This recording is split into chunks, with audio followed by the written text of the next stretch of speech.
Hello दोस्तों, आप सभी का स्वागत है हमारे यूट्यूब चैनल एसएससी कोचिंग पे। दोस्तों, आज हम लोग जीके जीएस की क्लास में हम लोग प्रीवियस ईयर के क्वेश्चन भी देखेंगे और जीके जीएस के प्रश्न जो कि मोस्ट इंपॉर्टेंट सभी प्रश्न हैं। और यह जितने भी प्रश्न हैं प्रीवियस ईयर के क्वेश्चन हैं यूपी पॉलिसी पीईटी 2025 के लिए। तो चलिए हम लोग स्टार्ट करते हैं। और यह प्रश्न जरूर एग्जाम में पूछे जाते हैं ऐसे प्रश्न। तो चलिए हम लोग स्टार्ट करते हैं और आप लोग वीडियो को एक बार लाइक शेयर जरूर कर दीजिएगा। देखिएगा आज का पहला प्रश्न। और जो लोग नए जुड़ रहे हैं प्लीज़ आप लोग चैनल को सब्सक्राइब कर लीजिए, जिससे कि आपको डेली क्लास यहाँ पे मिलती रहेगी। देखिएगा आज का पहला प्रश्न है, माउंट एवरेस्ट पर प्रथम बार चढ़ाई किस वर्ष की गई थी। तो माउंट एवरेस्ट पर प्रथम बार चढ़ाई किस वर्ष की गई थी, यह प्रश्न बनता है एग्जाम में। तो यह आप याद रखना, इसका जो आंसर होगा यह याद रखना, डेट सहित पूछा जाए तो यह 29 मई 1853 को यह आप याद रखना। इसमें जो ऑप्शन से होगा बी ऑप्शन से होगा।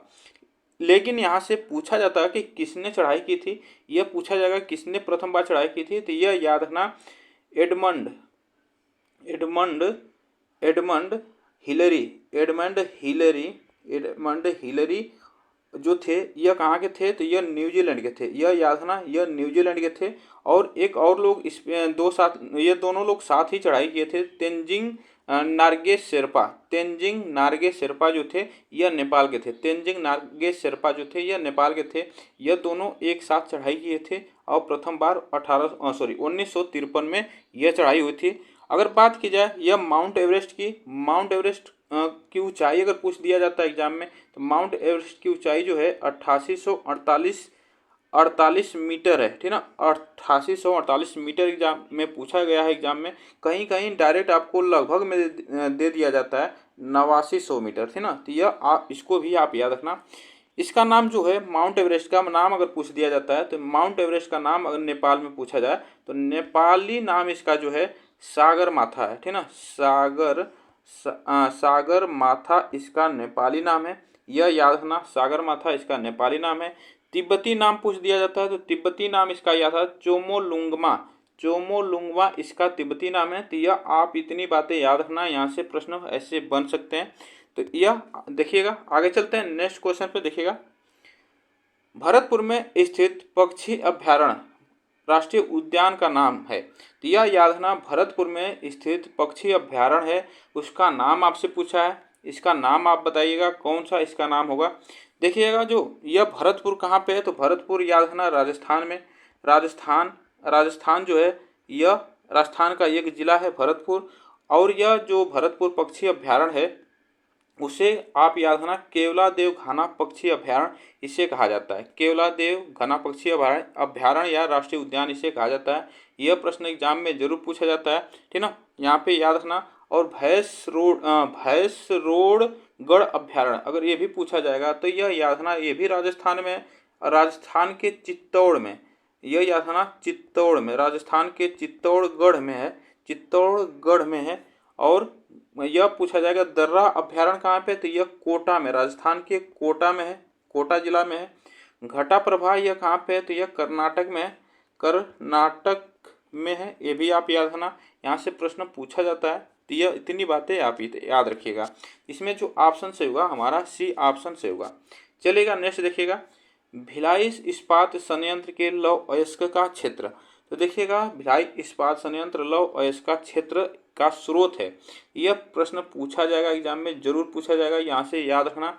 देखिए, यहाँ से दो प्रश्न बन सकते हैं, ठीक ना। यह प्रश्न तो बना है इस अयस्क का स्रोत क्या है, तो वह दल्ली राजहरा इसका अयस्क स्रोत है। यहाँ पे लौह अयस्क बनता है, ठीक ना। यह याद रखना, लौह अयस्क बनाया जाता है और इसका स्रोत जो है दल्ली राजहरा है इसका स्रोत। यहाँ से प्रश्न पूछा जाता है कि यहाँ पे और प्रश्न जो पूछा जाएगा, भिलाई इस्पात संयंत्र है यह किसके सहयोग से बना है, तो यह सहयोग से बना है सोवियत संघ के, ठीक ना। सोवियत संघ के सहयोग से बना है। इतनी बात याद रखना, जो कि इसे हम लोग रूस के नाम से अब जानते हैं, ठीक ना। और इसकी स्थापना पूछा जाए तो स्थापना याद रखना 1955 में हुआ था। स्थापना 1955 में हुआ था, इतनी बात याद रखना। और भिलाई इस्पात संयंत्र जो है यह छत्तीसगढ़ के दुर्ग जिले में है, ये भी बात याद रखना। चलेगा नेक्स्ट आगे देखते हैं। किस बौद्ध संगीति के दौरान विनय पिटक एवं सुत्त पिटक की रचना की गई थी? तो यह विनय पिटक और सुत्त पिटक की रचना की गई थी। तो यह किस बौद्ध संगीति के दौरान हुआ था? तो इतनी बातें आप याद रखना। यहाँ से पूछ एक और दो प्रश्न बन सकते हैं कि विनय पिटक और सुत्त पिटक ने किसने लिखा है? तो यह प्रश्न बन सकता है। तो देखिएगा, विनय पिटक की बात की जाए तो किसने लिखा है? तो इसे लिखा गया आनंद के द्वारा लिखा गया है। इसे आनंद के द्वारा लिखा गया है। और सुत्त पिटक जो है इसे उपली के द्वारा लिखा गया है। उपली के द्वारा लिखा गया है, ये भी आप याद रखना। यहाँ से प्रश्न यहाँ से बन सकता है, सुत्त पिटक और विनय पिटक यहाँ से बन सकता है। तो यह लिखा गया था प्रथम बौद्ध संगीति के दौरान। प्रथम बौद्ध संगीति जो हुई थी यह राजगृह में हुई थी, ठीक ना, राजगृह में हुई थी। ये प्रश्न आप याद रखना, राजगृह में हुई थी 483 ईसा पूर्व में। 483 ईसा पूर्व में हुई थी, ये भी आप याद रखना। चलिएगा, और इसके अध्यक्ष पूछ दिया जाएगा तो इसके अध्यक्ष कौन थे उस समय? तो प्रथम बौद्ध संगीति के अध्यक्ष कौन थे? तो यह महाकश्यप थे, ये भी आप याद रखना। कश्यप थे, ठीक ना, महाकश्यप थे। चलिएगा, आगे चलते हैं। दिए गए दर्रों और उनके स्थानों का कौन सा जोड़ सही नहीं है? कौन सा जोड़ सही नहीं है, यह आप याद रखना। इसमें बताना है कौन सा जोड़ सही नहीं है। जोजिला दर्रा और बुर्जिल दर्रा, यह याद रखना। जोजिला दर्रा और बुर्जिल जो दर्रा है यह कहाँ पे? जम्मू कश्मीर में, यह बिल्कुल बात सही है। बारालापचा दर्रा और शिवकिला दर्रा, यह कहाँ पे? तो बारालापचा दर्रा और शिवकिला दर्रा जो है यह गलत है, उत्तर प्रदेश में नहीं है, यह हिमाचल प्रदेश में है। हिमाचल प्रदेश में है, ये भी आप याद रखना, हिमाचल प्रदेश में है। और थांगला, नीति पास और लिपुलेख दर्रा, यह कहाँ पे है? यह भी आप याद रखना, यह कहाँ पे? हिमाचल प्रदेश में नहीं है, यह है उत्तराखंड में। कहाँ पे? उत्तराखंड में है, यह याद रखना, उत्तराखंड में है। और नाथुला और जलेपला दर्रा जो है यह सिक्किम में। तो यह आप याद रखना, यहाँ से प्रश्न बन सकता है। इसमें जो गलत है उसको हमें सही लगाना है, तो इसमें गलत जो होगा वह ऑप्शन हमारा बी सही होगा, ठीक ना। ये इतनी बातें याद रखना। चलेगा, आगे चलते हैं। स्वदेशी आंदोलन की शुरुआत किस अधिवेशन के बाद हुई थी? देखिएगा, स्वदेशी आंदोलन की बात की गई है। स्वदेशी आंदोलन की शुरुआत हुई थी यह बंगाल विभाजन 1905 में जो हुआ था इसके बाद किया गया था। स्वदेशी आंदोलन की शुरुआत के बाद हुई थी, तो 1905 के बंगाल विभाजन के बाद हुआ था स्वदेशी आंदोलन की शुरुआत, जो कि 1905 में यह भारतीय राष्ट्रीय कांग्रेस का बनारस अधिवेशन हुआ था, उसी के दौरान यह हुआ था। यह आप याद रखना, बनारस अधिवेशन, ठीक ना, 1905 में हुआ था। और इसके जो अध्यक्ष थे वह आपसे पूछा जाएगा तो गोपाल कृष्ण गोखले थे। गोपाल कृष्ण गोखले इसके अध्यक्ष थे, ये भी बात याद रखना। यहाँ से प्रश्न ऐसे बन सकता है। चलेगा, आगे चलते हैं। नेक्स्ट देखिएगा, संविधान सभा के लिए चुनाव कब हुआ था? संविधान सभा के लिए चुनाव आपसे पूछा जाएगा, तो संविधान सभा के लिए चुनाव हुआ था। अगर यहाँ से एक दो प्रश्न और बन सकते हैं कि संविधान सभा के चुनाव जो हुए थे वह किस योजना के तहत हुआ था? संविधान सभा के चुनाव जो हुआ था किस योजना के तहत हुआ था? तो यह याद रखना, चुनाव जो हुआ था वह कैबिनेट मिशन योजना के तहत कराया गया था, जिसमें से संविधान सभा से चुने गए जो सदस्य थे, ब्रिटिश भारत के सदस्य जो थे 296 सदस्य थे ब्रिटिश भारत के, और स्वतंत्र भारत के सदस्य जो थे वह 93 थे, ठीक ना। यह आप याद रखना, 93 सदस्य थे, जो कि यह चुनाव हुआ था जुलाई 1946 में।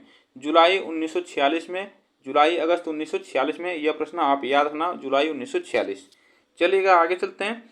हंटर कमीशन की रिपोर्ट में किसके विकास पर विशेष जोर दिया गया था? हंटर कमीशन की रिपोर्ट में किसके विकास पर विशेष जोर दिया गया था, यह आपको बताना है।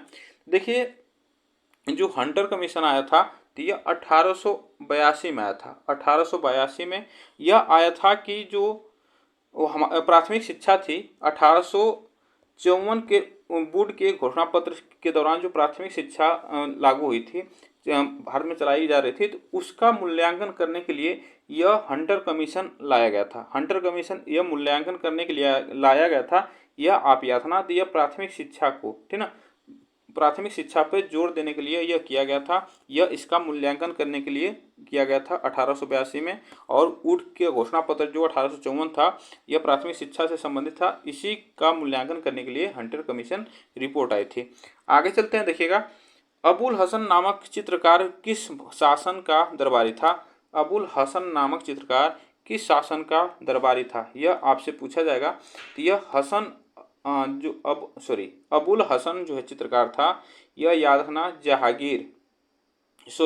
जहांगीर शासक का दरबारी था, जहांगीर शासक का दरबारी था। और अबुल हसन को सम्मानित किया गया था, ये भी आप याद रखना, सम्मानित किया गया था नादिर उल असर की उपाधि से। नादिर, याद रखना, उल उल नादिर उल, यहाँ से प्रश्न पूछा जाता है, नादिर उल असर के उपाधि से सम्मानित था अबुल हसन, ये भी आप याद रखना। चलिएगा आगे चलते हैं। पखुई वन्यजीव अभ्यारण्य, यह मोस्ट इंपॉर्टेंट प्रश्न आप लोग लगा लीजिएगा। यहाँ से प्रश्न 1-2 नंबर के जरूर आते हैं अभ्यारण्य से संबंधित, तो ये भी आप याद रखना। पखुई वन्यजीव अभ्यारण्य, यह याद रखना। कुछ अभ्यारण्य हम आपको बताएंगे, वो आप याद कर लेना। देखिएगा, पखुई जो वन्यजीव अभ्यारण्य है, यह अरुणाचल प्रदेश में, पखुई वन्यजीव अभ्यारण्य है। यहीं पे इंगल नेस्ट अभ्यारण्य है। केन यहाँ पे है, केन अरुणाचल प्रदेश में यह अभ्यारण्य है। दिबांग है, दिबांग जो है, ये भी याद रखना। दिबांग अभ्यारण्य कहाँ पे? अरुणाचल प्रदेश में। और कुछ अभ्यारण्य आपको याद करना होगा, जैसे मणिपुर में याद रखना केबुल लाम जाओ, याद रखना। लाम जाओ जो है, ये भी कहाँ पे? ये मणिपुर में है। केबुल लामजाओ लोकटक झील, यह मणिपुर में, प्रश्न पूछा जा सकता है। और पूछा जाएगा यहाँ पे 1-2 प्रश्न और पूछा जा सकता है कि नागालैंड की बात की जाए तो फकीम, याद रखना, फकीम यह राष्ट्रीय उद्यान है। कहाँ पे? नागालैंड में। रंग पहाड़ जो है, रंग पहाड़ यह कहाँ पे है? तो यह भी नागालैंड में है। सिंघान, यह याद रखना, सिंघान यह अभ्यारण्य है। कहाँ पे? नागालैंड में। ये भी आप याद रखना, यहाँ से प्रश्न पूछा जाता है। नोकरेक पूछा जाएगा। नोकरेक कहाँ पे? नोकरेक कहाँ पे है? तो नोकरेक जो है, यह मेघालय में है। मेघालय में है, ये भी आप याद रखना। चलेगा आगे चलते हैं। देखिएगा, किसके बढ़ने के फलस्वरूप निजी निवेश में वृद्धि की अधिक संभावना होगी? तो किसके बढ़ने के फलस्वरूप निजी निवेश में वृद्धि की अधिक संभावना होगी, यह प्रश्न आपको याद रखना होगा। तो वह याद है नई पूंजी पर अनुमानित प्राप्ति से यह अधिक संभावना होगी, ठीक ना। चलेगा आगे चलते हैं।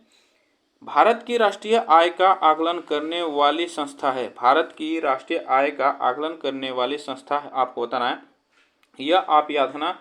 तो वह है केंद्रीय सांख्यिकी संगठन भारत की राष्ट्रीय आय का आकलन करने वाली संस्था है, यह आप याद रखना। यहाँ से प्रश्न पूछा जाता है। चलेगा आगे चलते हैं। सेवा क्षेत्र का दूसरा नाम, देखिएगा यह प्रश्न थोड़ा सा टफ है, यहाँ से प्रश्न पूछा गया है। तो सेवा क्षेत्र का नाम आपसे पूछा है, तो देखिए जो सेवा क्षेत्र है वह क्या है? जो भारतीय या अर्थव्यवस्था है, पूरी अर्थव्यवस्था को आमतौर पर 3 क्षेत्रों में विभाजित किया गया है, जिसमें से एक होता है प्राथमिक, एक होता है द्वितीयक और एक होता है तृतीयक, ठीक ना। यह 3 क्षेत्र हैं विभाजित हुए, जिसमें से तृतीयक जो क्षेत्र है इसी को सेवा क्षेत्र कहा जाता है। तो यह प्रश्न आप याद रखना। और इसी में आता है हमारा क्या आता है? स्वास्थ्य आता है, सेवा आता है, यह याद रखना। स्वास्थ्य आता है, सेवा आता है, शिक्षा आता है, यह हमारा तृतीयक क्षेत्र है, यह आप याद रखना। बैंकिंग आता है, बैंकिंग आता है, और उसके बाद परिवहन आता है, यह सभी क्या है?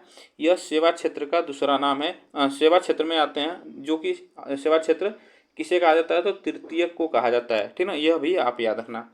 आगे चलते हैं। देखिएगा, भारत में श्वेत क्रांति के जनक के रूप में कौन जाना जाता है? यहाँ से देखिए 2-3 प्रश्न बन सकते हैं, इसको हम अभी बताएंगे, इसको याद रखना। श्वेत क्रांति के रूप में किसे जाना जाता है? तो श्वेत क्रांति को और किस नाम से जाना जाता है? तो उसको याद रखना, ऑपरेशन फ्लड के नाम से, यह याद रखना, ऑपरेशन फ्लड के नाम से जाना जाता है। तो ये भी आप याद रखना। और इसके जनक कौन है, तो इसके जनक आपकी बात की जाए, जनक की बात की जाए तो इसके जनक है डॉक्टर वर्गीस कुरियन। श्वेत क्रांति के जनक डॉक्टर वर्गीस कुरियन है, जिसकी शुरुआत हुई थी 1970 में। 1970 में इसकी शुरुआत हुई थी। यहीं से प्रश्न बनता है कि हरित क्रांति के जनक, हरित क्रांति के जनक, हरित क्रांति के जनक पूछा जाता है। तो हरित क्रांति के जनक की बात की जाए तो हरित क्रांति के जनक जो है वह डॉक्टर नारमन या याद है ना, डॉक्टर नारमन बोरलाग है, ठीक ना। नारमन बोरलाग जो हैं यह हरित क्रांति के जनक है। और यहाँ से एक और प्रश्न बनेगा कि भारतीय हरित क्रांति के जनक, या याद रखना भारतीय हरित क्रांति के जनक किसे कहा जाता है, तो वह कहा जाता है डॉक्टर MS स्वामीनाथन।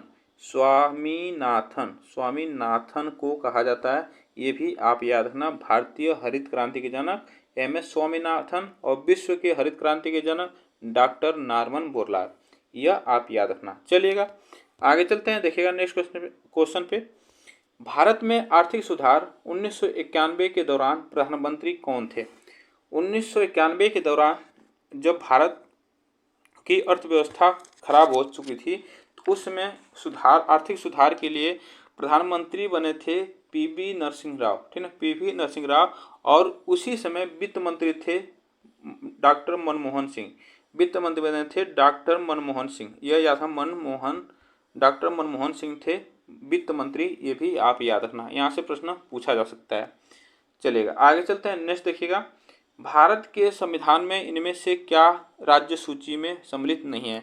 क्या राज्य सूची में सम्मिलित नहीं है, यह आपको बताना है। इसमें से याद रखना जो राज्य सूची में शामिल है उसको जान लेते हैं। तो राज्य सूची में पुलिस, कानून व्यवस्था और जेल, यह सिंचाई, याद रखना सिंचाई, उसके बाद वन, ठीक ना, यह आता है सभी।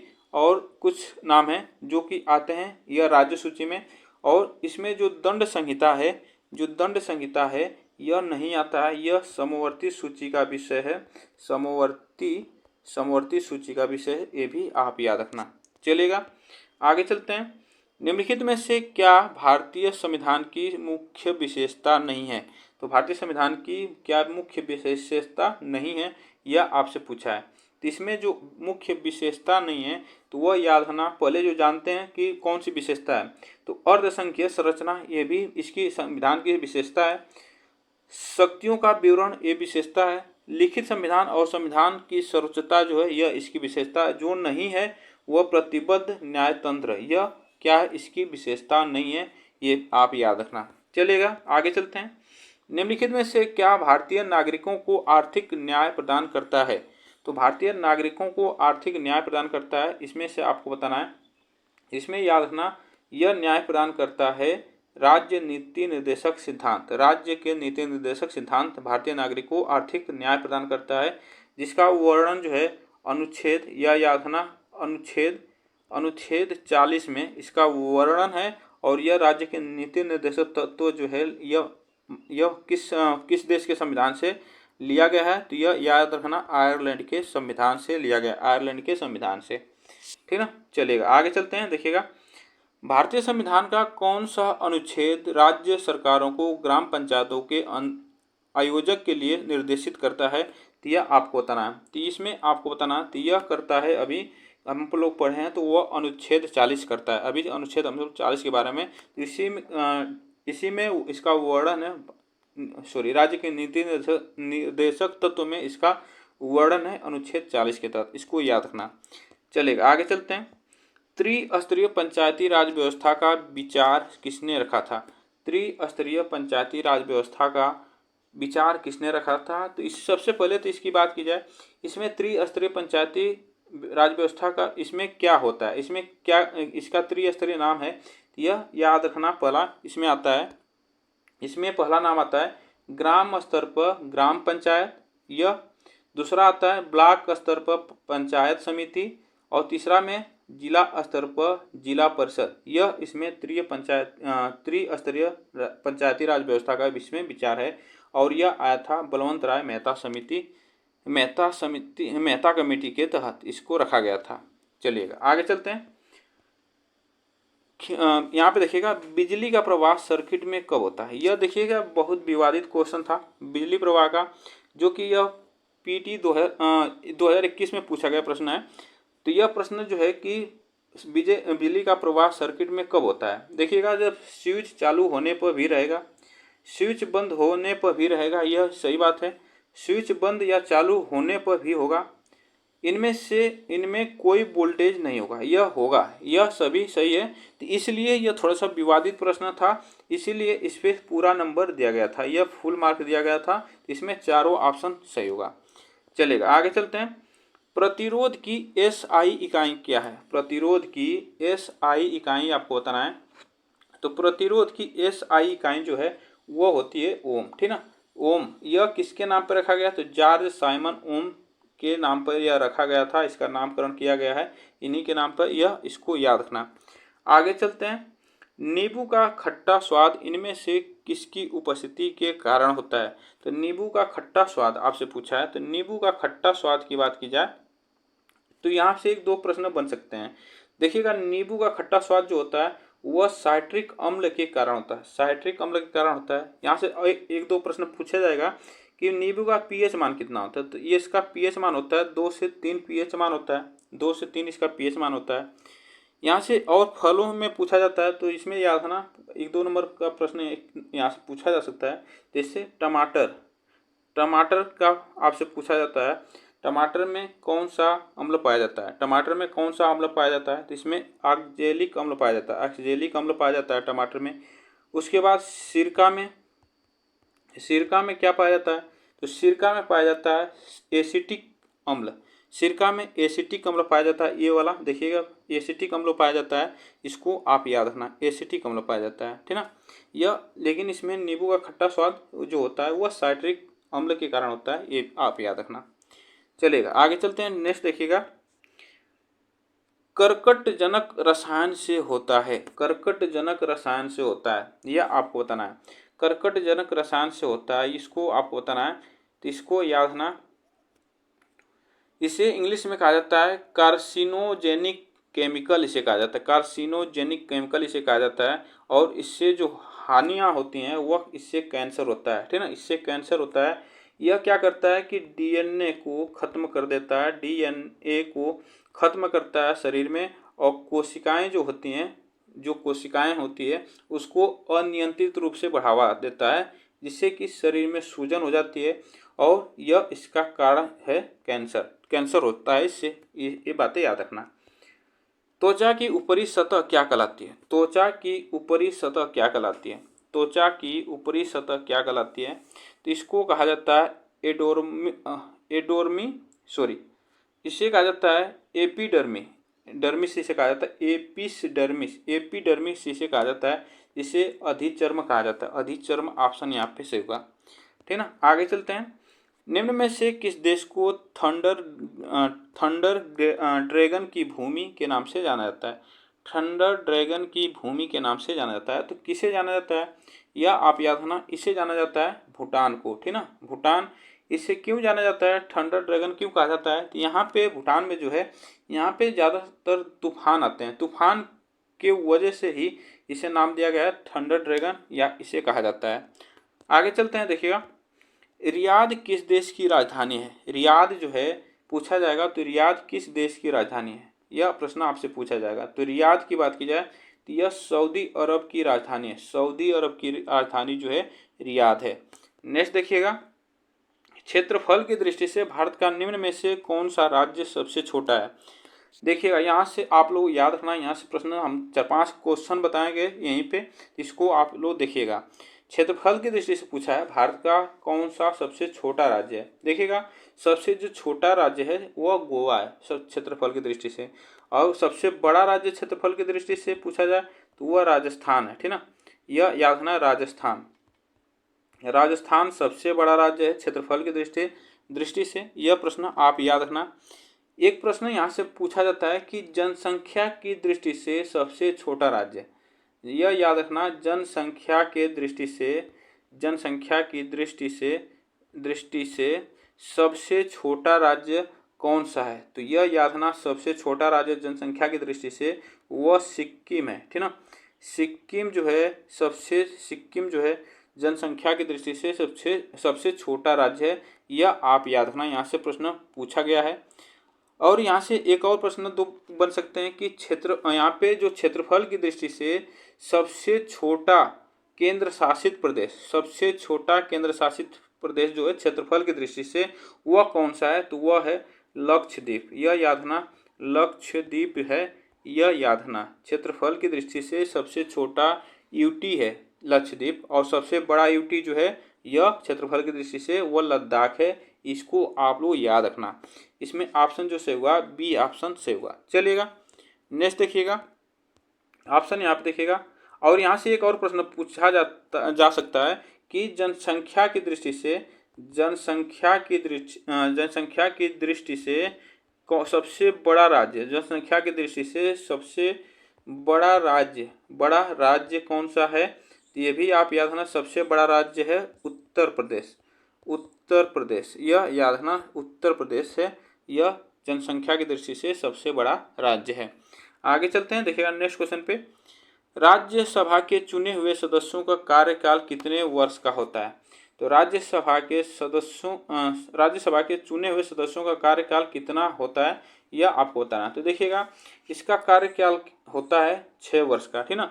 6 वर्ष का कार्यकाल होता है, जो कि यह 1/3 जो सदस्य होते हैं हर 2 वर्ष में 1/3 सदस्य यहाँ से सेवानिवृत्ति होते हैं। यह आप याद रखना, यहाँ से प्रश्न पूछा जाता है, तो यह याद रखना। और राज्यसभा का पूछा जाएगा, तो इससे राज्यसभा की बात की जाए तो राज्यसभा को उच्च सदन कहा जाता है, और इसे राज्यसभा को अस्थाई सदन कहा जाता है। यह याद रखना, अस्थाई सदन कहा जाता है, जो कि यह कभी भंग नहीं होता है। और इसका पदेन सभापति कौन होता है राज्यसभा का, तो राज्यसभा का जो पदेन सभापति होता है, यह याद रखना, पदेन सभापति जो होता है वो होता है उपराष्ट्रपति, ठीक ना। राष्ट्रपति होता है, ये भी आप याद रखना, उपराष्ट्रपति होता है पदेन सभापति। इसकी संख्या अगर पूछा जाए कि राज्यसभा में कितनी संख्या होती है, तो 2021 से पहले संख्या जो हुआ करती थी वह 245 संख्या हुआ करती थी। अब इसके बाद 2021 के बाद अब इसकी संख्या याद रखना 250 है। इसमें वर्तमान में इसको संशोधित करके 250 किया गया, इसको याद रखना, यहाँ से प्रश्न पूछा जा सकता है। तो यह एग्जाम में आप लोग ऐसे प्रश्न पूछा जाएगा, तो जरूर आप लोग इसको देख लीजिएगा एक बार प्रश्न को, ठीक ना। चलेगा, और इसमें जो वर्ष जो होगा पूछा जाएगा, तो कितने वर्ष का कार्यकाल होता है, तो 6 वर्ष का होता है। चलेगा, विश्व में संयुक्त राष्ट्र दिवस कब मनाया जाता है, विश्व में संयुक्त राष्ट्र दिवस जो मनाया जाता है यह 24 अक्टूबर को विश्व संयुक्त राष्ट्र दिवस मनाया जाता है। आगे चलते हैं, अंतर्राष्ट्रीय न्यायालय कहाँ पे स्थित है। अंतर्राष्ट्रीय न्यायालय की बात की जाए तो अंतर्राष्ट्रीय न्यायालय जो है वह द हेग में है, ठीक ना। द हेग में अंतर्राष्ट्रीय न्यायालय है, इसको याद रखना। नेक्स्ट देखिएगा, विश्व प्रसिद्ध खजुराहो मूर्ति कलाएँ स्थित है। खजुराहो मूर्ति कलाएँ कहाँ पे स्थित है, तो यह याद रखना, यहाँ पे कहाँ पे, तो यह मध्य प्रदेश में। कहाँ पे, मध्य प्रदेश में खजुराहो मूर्ति कला स्थित मध्य प्रदेश में। आगे चलते हैं, प्रसिद्ध नबकालेबा बारा उत्सव, नबकालेबारा उत्सव यह कहाँ मनाया जाता है, तो यह नबकालेबारा उत्सव यह कहाँ पे मनाया जाता है, यह मनाया जाता है उड़ीसा में। कहाँ पे मनाया जाता है, उड़ीसा में मनाया जाता है। यह त्यौहार जो कि पुरी जो है, पुरी में मनाया जाता है। पुरी जो जगन्नाथ मंदिर है में यह त्यौहार मनाया जाता है। यह आप याद रखना, उत्सव यह मनाया जाता है जो जगन्नाथ मंदिर में यह मनाया जाता है। आगे चलते हैं, नेक्स्ट देखिएगा, निम्न में से कौन सी एक हरितगृह गैस नहीं है। हरितगृह गैस नहीं है, तो यह हरितगृह गैस नहीं है, तो इसमें आप याद रखना कौन सी हरितगृह गैस होती हैं। तो देखिएगा, इसमें होता है नाइट्रस ऑक्साइड, ठीक ना, ऑक्साइड, यह याद नाइट्रस ऑक्साइड जो होती है ये भी हमारी हरितगृह गैस होती है। जल वाष्प जो होती है, वाष्प यह क्या होती है, ये भी हमारी हरित गैस होती है। जो नहीं है इसमें हमारा नाइट्रोजन नहीं है, ठीक ना। मीथेन होती है, कार्बन डाइऑक्साइड होती है, कार्बन डाइऑक्साइड होती है और क्लोरोफ्लोरोकार्बन होती है, ये भी आप याद रखना। चलेगा आगे चलते हैं। नेक्स्ट देखिएगा, अर्जुन पुरस्कार किस लिए दिए जाते हैं। अर्जुन पुरस्कार की बात की जाए तो अर्जुन पुरस्कार यह खेल के क्षेत्र में उत्कृष्ट प्रदर्शन के लिए दिए जाते हैं। अर्जुन पुरस्कार, ये ऑप्शन यहाँ पे जो सही हुआ, सी ऑप्शन यहाँ पे सही हुआ। चलिएगा आगे चलते हैं। बुद्ध की खड़ी प्रतिमा निम्न में से किस काल में बनाई गई थी। बुद्ध की खड़ी प्रतिमा यह कहाँ पे बनाई गई थी, यह आपको याद रखना, तो यह कुषाण काल में, ठीक ना। कुषाण काल में इसको बनाया गया था, बुद्ध की खड़ी प्रतिमा, यह इसको याद रखना, ठीक ना। आगे चलते हैं। प्रथम पृथ्वी सम्मेलन कहाँ आयोजित हुआ था। तो प्रथम पृथ्वी सम्मेलन यह हुआ था 1992 में, ठीक ना। 1992 में अगर डेट पूछा जाएगा तो 3 से 14 जून, 3 से 14 जून याद रखना। 1992 में यह हुआ था ब्राज़ील के रियो डी जेनेरियो में, ब्राज़ील के रियो डी जेनेरियो में हुआ था। नेक्स्ट देखिएगा, प्रथम जैन सभा महासभा का आयोजन कहाँ हुआ था। प्रथम जैन महासभा का आयोजन कहाँ पे हुआ था, यह प्रश्न आपसे पूछा जाएगा। तो प्रथम जैन महासभा का आयोजन हुआ था 300 ईसा पूर्व में, ठीक ना। 300 ईसा पूर्व में हुआ था, यह हुआ था पाटलिपुत्र में। कहाँ पे, पाटलिपुत्र में हुआ था। और इसी समय जैन जो धर्म था वह 2 संप्रदायों में बट गया था, विभाजित हो गया था। वह जो 2 संप्रदाय था, एक था श्वेतांबर, याद रखना श्वेतांबर, एक था श्वेतांबर और एक था दिगंबर, यह याद रखना, दिगंबर, एक था दिगंबर, याद रखना। यह 2 संप्रदाय में बट गया था, यहीं पे इसको आपको याद रखना। और इस महासभा की जब प्रथम जैन महासभा की अध्यक्षता किसने की थी, तो यह इसकी अध्यक्षता स्थूलभद्र ने की थी, यह आप याद रखना। चलिएगा आगे चलते हैं। नेक्स्ट देखिएगा, किस वायसराय के कार्यकाल के दौरान श्वेत विद्रोह हुआ था। किस वायसराय के कार्यकाल के दौरान श्वेत विद्रोह हुआ था। श्वेत विद्रोह की बात की जाए तो यह हुआ था, यह याद रखना, यहाँ से पूछा जाता है कि 1859 में यह हुआ था श्वेत विद्रोह, जो कि लॉर्ड कैनिंग के समय में, ठीक ना। लॉर्ड कैनिंग के समय में, कहीं कहीं आपको लॉर्ड रिपन लिखता है, तो इसको आप लोग एक बार सर्च करिएगा, ठीक ना। आप लोग इसको एक बार सर्च करके देख लीजिएगा, यह लॉर्ड कैनिंग या लॉर्ड रिपन के समय में, ठीक ना, इसको याद रखना। आगे चलते हैं।